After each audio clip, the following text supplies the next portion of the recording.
근데 여러분, 그거 아셨습니까? 얘 이름이 페일맨인 것.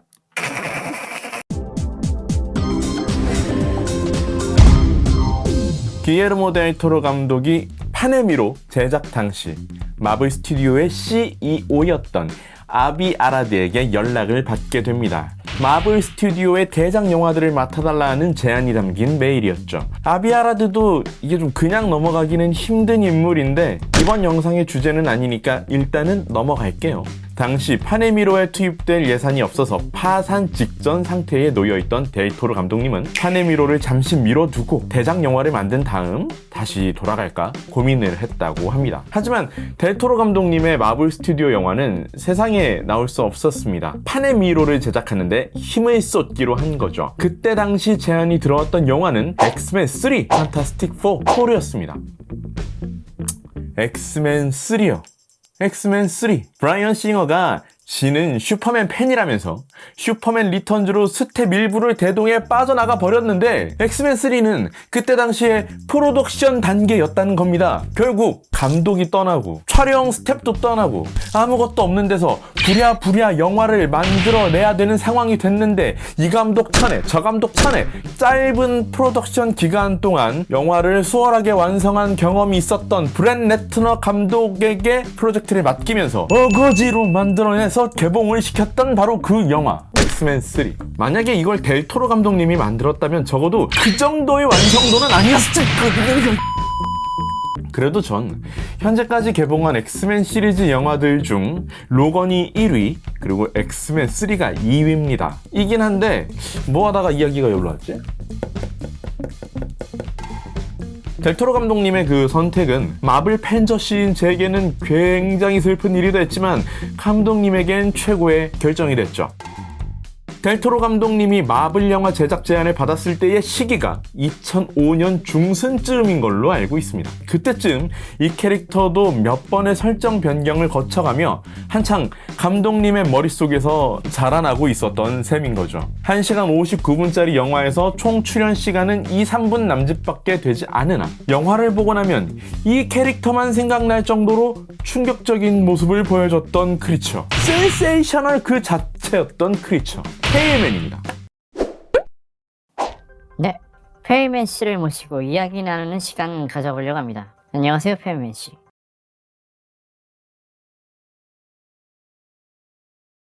요새 근황은 좀 어떠신지요?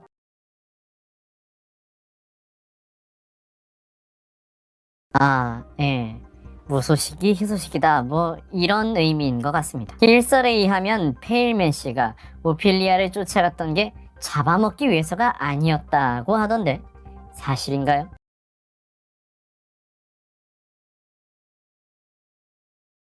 앞에 놓인 진수성찬 전부 마다하고 포도 2알만으로 허기를 채우려는 모한나 공주님이 마음에 걸려 고기 한 점이라도 더 먹이려고 했던 게 오해를 샀다. 뭐 그런 이야기가 나오고 있는 것 같던데요.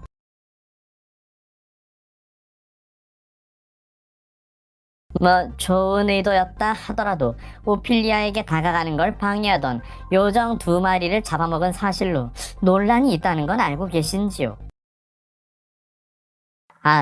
몰라. 때려쳐. 안 해.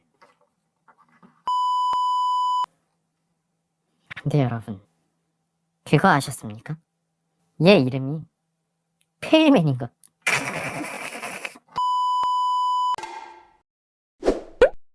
제작사는 판과 마찬가지로 네카입니다.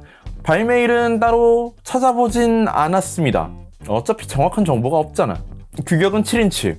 발매 당시 금액은 판과 비슷한 32에서 34달러대였을 것으로 보입니다만 저는 미국 국내 배송비에 해외 배송비까지 포함해서 약 8만원 정도 되는 가격에 미마존을 통해 구입을 했습니다. 그거 아시죠? 이미 구매한 물건의 금액은 절대 다시 찾아보는 거 아닙니다.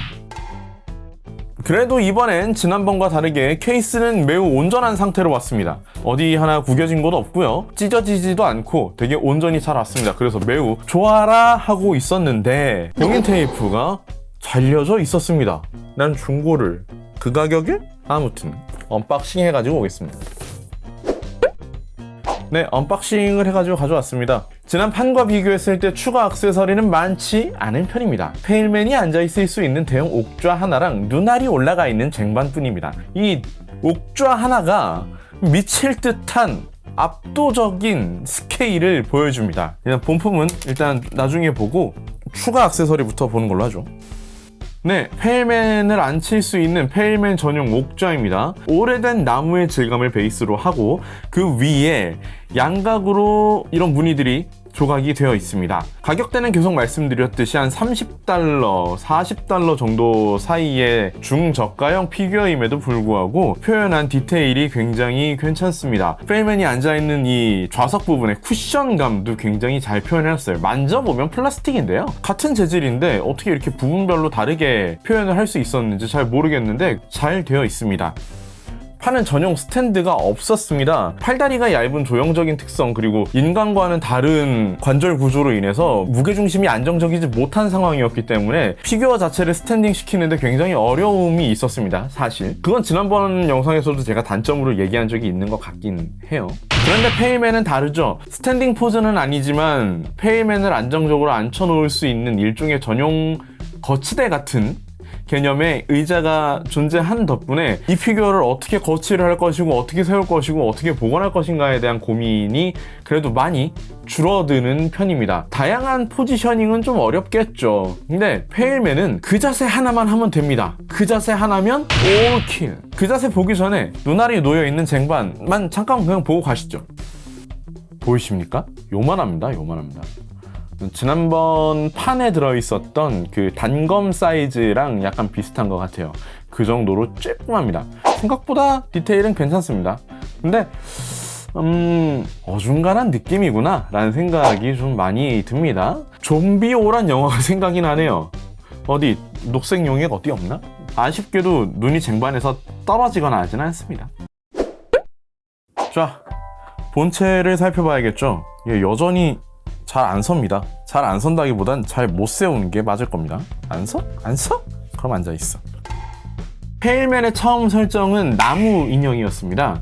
그 다음에는 흘러다니는 피부 속에 두 개의 눈이 떠다니는 느낌의 그런 캐릭터가 됐다가 마지막에는 이 현재의 모습으로 자리를 잡게 되었습니다. 중간엔 늙은 노인의 얼굴을 했었다고도 해요. 이목구비가 다 살아있는 노인이요. 이 설정 관련해서는 조각까지 완성이 됐었다고 해요. 영화 제작을 위한 조각까지 완성이 된 상태였는데 여기서 델토로 감독님이 뒤집어 엎었다고 하죠. 조각까지 다 해놨는데 다.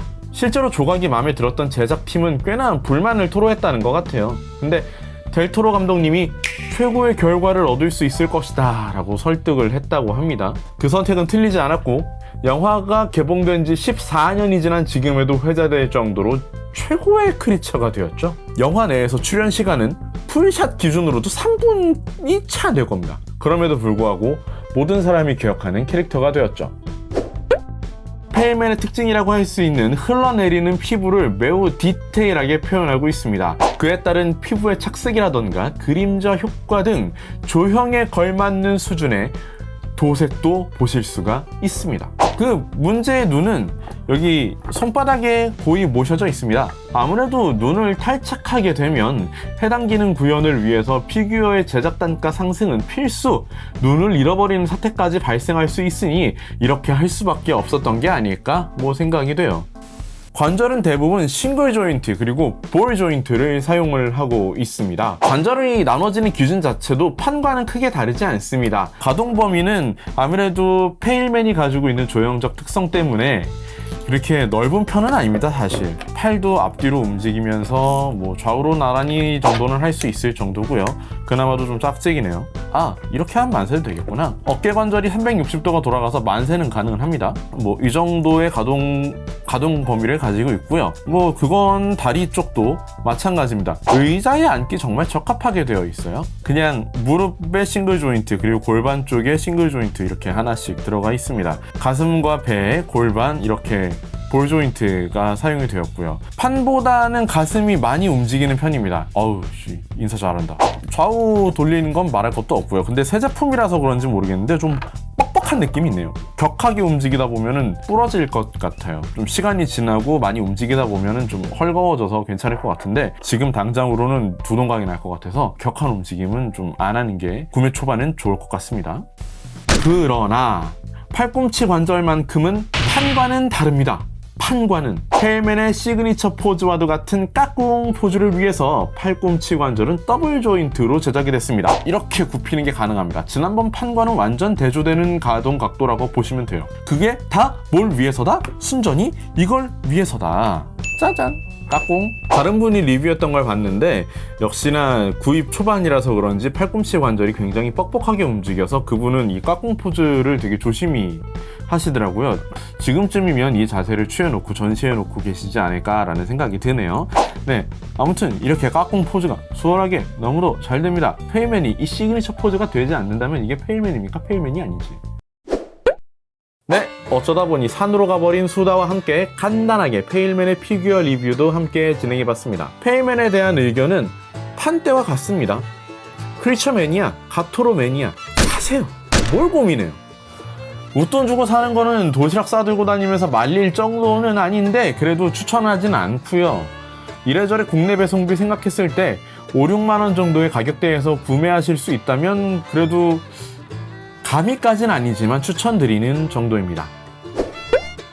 네, 여러분 페일맨 어떻게 보셨는지 모르겠네요. 구독과 좋아요는 영상을 제작하는데 가장 큰 힘이 됩니다. 힘이 되어주세요. 저는 다음 영상에서 다시 찾아뵙도록 하겠습니다. 모두 행복한 취미생활 되세요. 모두 행복한 취미생활 즐기세요. 안녕.